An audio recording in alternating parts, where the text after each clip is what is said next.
What's going on, y'all? It's your man, Mr. Big Kid Tavy, and I'm back with another video. And right now, we're about to talk about the top 10 best movies of 2022.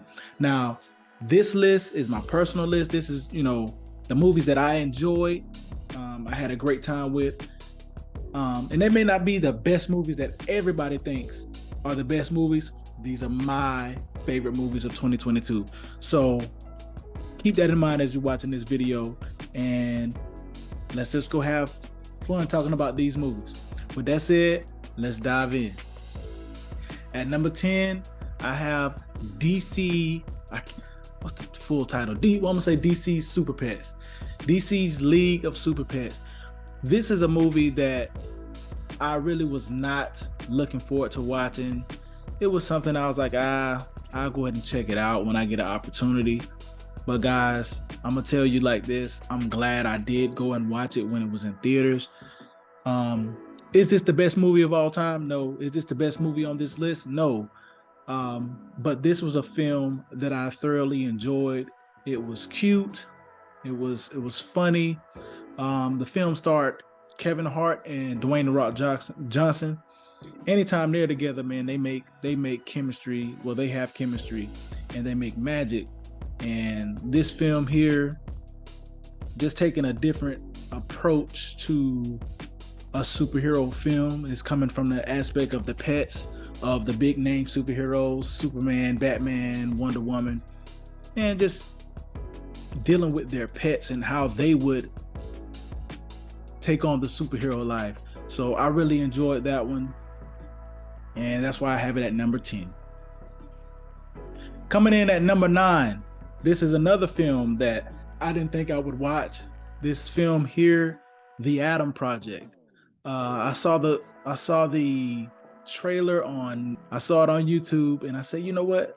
This looks pretty interesting.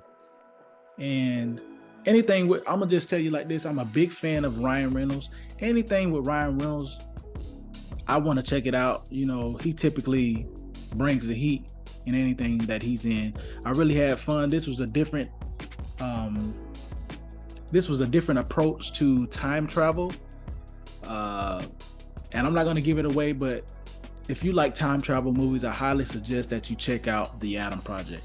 So I have number 9, The Adam Project. Coming in at number 8, this may be a shocker to some of you because it may not be on anybody's list, but at number 8, I have Chippendale Rescue Rangers. This is I can't say it's a reboot, but a revival, I guess. This is a revival of Chippendale, years later after their show. This really caught me by surprise, guys, because I saw the trailers and I was like, this seems a little bit interesting, but it wasn't something that I was like rushing out to watch. And then it landed on my list. So I guess this was like a modern day take on the way Roger Rabbit was approached back in the 80s. I think that was the 80s, the late 80s. And if you like the Roger Rabbit movie, you'll love this Chippendale Rescue Rangers movies. So that's why I have Chippendale at number 8. Coming in at number 7, this one, as I'm looking at my list, it might be a surprise to a lot of y'all, but at number 7, I have Wakanda Forever. Now you may be saying, why do you have Wakanda Forever so low on your list? It's one of the greatest movies of 2022. Well, Wakanda Forever was a decent movie, but I didn't enjoy it as much as everyone did. I did like it though. It was a good movie. I loved the addition of Namor. I loved the acting, everything about it. Well, not everything. It was a very enthralling story. It was a story of grief, man. With the death of Chadwick Boseman, Marvel didn't want to go in the direction of recasting. I was of the thought process of that he could have been recasted, but I totally understand why they didn't recast him. I feel if the story went a different way, it could have been better. But at the same time, I don't know how it could have gone a different way. You know, I find myself wanting the original story that Ryan Coogler wanted to tell. Um, you know, I find myself sitting there like, man, I wonder what it would have been like if Chadwick Boseman had not passed away. But that was out of our control. But overall, I enjoyed it. I didn't like it better than the original film, but I did enjoy it. And that's why I have it at number 7 on my list. Coming in at number 6, I have Prey. Prey was a film, or is a film, that I feel like should have been in the theaters. It was released on Hulu, produced by 20th Century Fox. I guess this was in production during the time that Disney was in the process of buying Fox. So I guess it got lost in the shuffle, but I really feel like this film should have been put in the theaters because it was so good. This was a different approach on the Predator franchise, should I say. It came from the aspect of the Predators already came here thousands of years ago. Whereas in the first one with Arnold Schwarzenegger, we thought that was our first encounter with them. But no, man, I love the way that the film was approached in this aspect. With the young lady, you know, she was fighting for survival, trying to do what she could. And man, I really enjoyed it. It caught me by surprise. I didn't think I would enjoy it as much as I did, but I'm glad I did. And that's why I have number 6, Prey. I have Prey at number 6. Coming in at number 5, I have Uncharted, starring Tom Holland, aka Spider-Man, and Mark Wahlberg. I almost said Matt Damon, but Mark Wahlberg. I never played the Uncharted games, so I came in babyface. I came in fresh, new to this movie.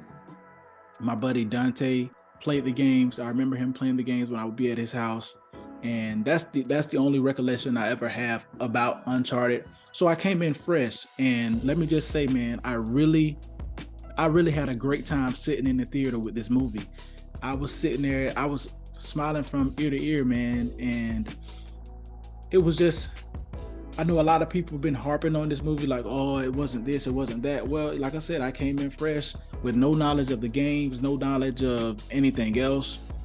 It was a fun movie, man. They were doing some, you know, treasure hunt. They were trying to find the lost treasure, the lost, you know, the secret stuff. And I just really had a great time, man. When you're going to the movies, you're looking to have a great time.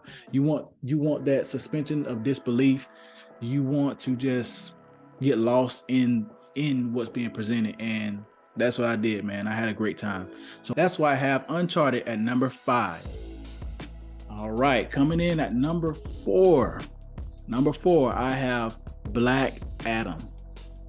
I had fun with this movie. Let's just keep it as simple as that, man. The reason I have this Black Adam at number 4 is I just had fun. Was this a perfect movie? No. Was this a well-written movie? No. But man, man, it was just exhilarating to be there and watch, man. It was just, whatever you can say bad about it, I feel like the excitement and the thrill, the adventure of the film overshadowed all of that. Yes, it has some, I feel like it had some stupid parts in there, some things that could have been better, some annoying parts, but man, overall, I had a great time, man. Dr. Fate was used wonderfully. I like all of the other heroes. I did have a problem with Hawkman and his acting, but that was minimal. I enjoyed the film. I feel like the story could have been tighter, a little more refined, but overall I had a great time, and that's why I have Black Adam at number 4. Coming in at number 3, now this is a film that I just recently saw. I remember seeing the promotion for the film, and I was like, nah, I don't want to watch that. That doesn't look like something that's in my lane of interest.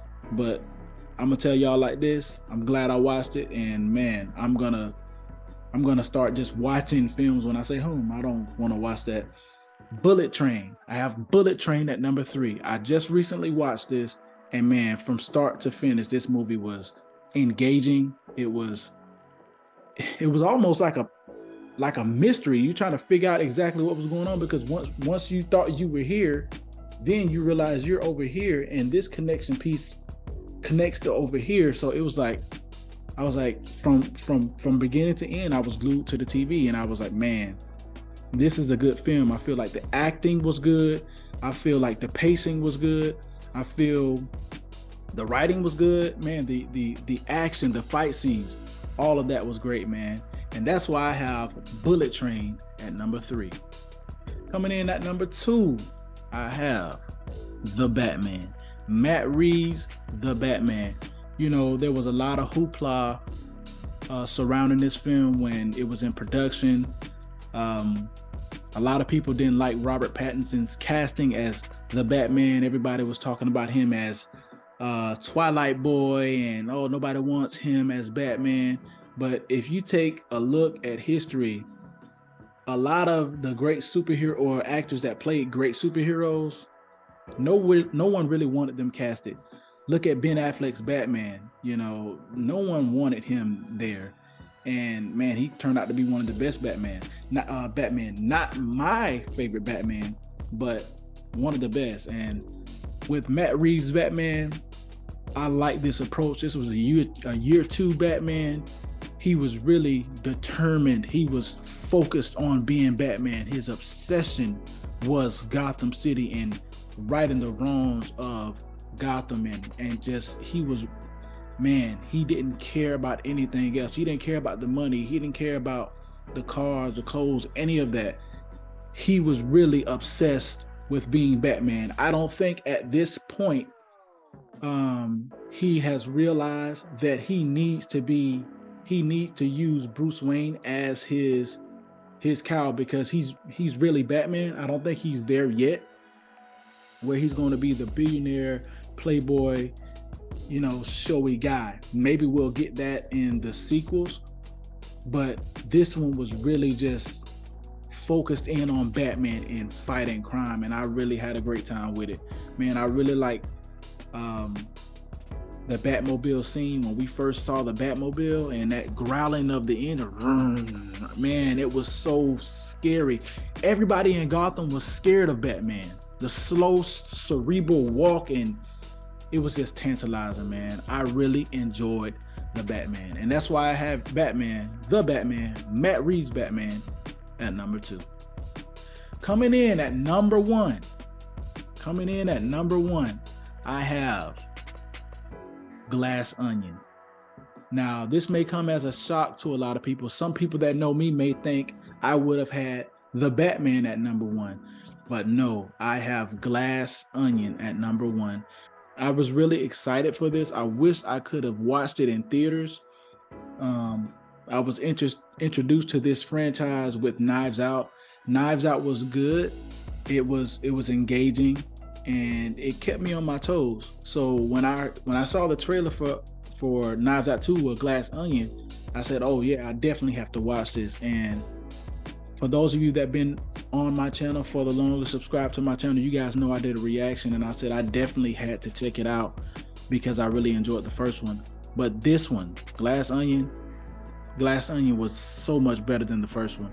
It's a totally different approach to the murder mystery. I'm not going to give anything away, but it's just the story behind it was so enthralling, man. Like, you thought you were going this direction, then you realized you were going this direction, but you actually were going in a totally different direction the whole time. And man, I forget his name, man, but the guy that plays Blanc, man, he's a great actor, man. The way he embodies Blanc, he becomes that character. He is that character. He used to play James Bond.